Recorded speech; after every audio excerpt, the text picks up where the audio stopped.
you know, if you followed my show, I was the campaign manager for Delia Lopez, who ran for Congress against Earl Blumenauer on the east side of Portland. Some very bizarre things during the election, not the least of which was the fact that we got no support from the usual suspects. We did get a great deal of support from individual donors, and when people would send in just a few $100s, we would buy an advertising schedule on the radio. We bought advertising time on the KPOJ, which is the liberal radio station. It used to be Air America up here.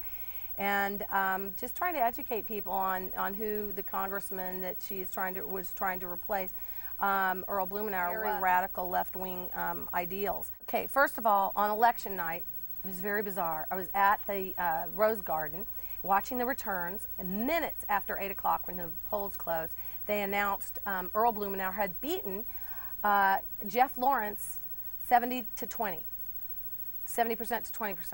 of the vote. Okay, Jeff Lawrence was running, nice guy, but running as a libertarian, and still to this day, here we go. Delia Lopez gets 24.57%.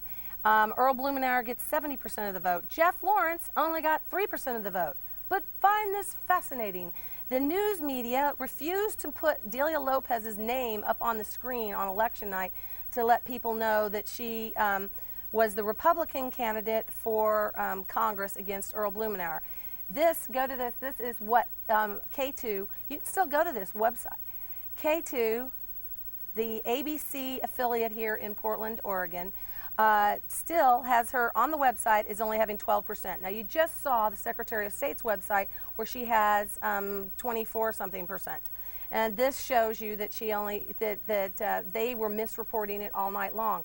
They refused to put her name up there. I have my suspicions. I don't know.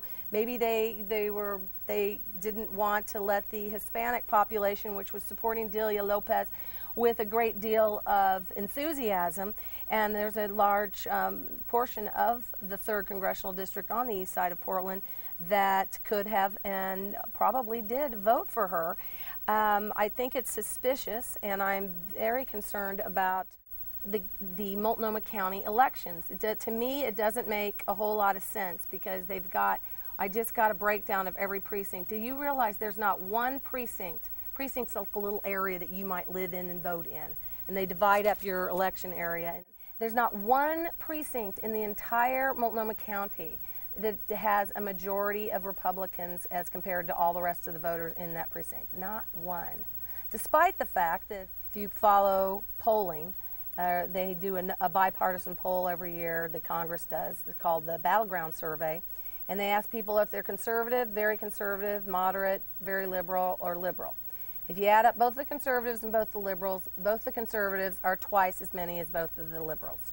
So there's twice as many of us conservatives as there are liberals, yet not one precinct on the east side of Portland has that percentage. Anyway, bottom line, we are going to ask for a recount for Delia's race in Multnomah County, but we need to fundraise for it.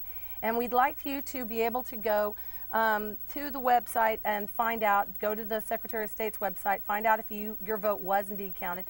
And if you could do us a favor, and you're in favor of finding out what the ballots actually look like in Multnomah County, since they give the same basic 70-20 ratio every election, then please donate. If you live in Delia Lopez's district, please donate $1 for everybody in your household that voted in the election for Delia Lopez by going to dlopezforcongress.com.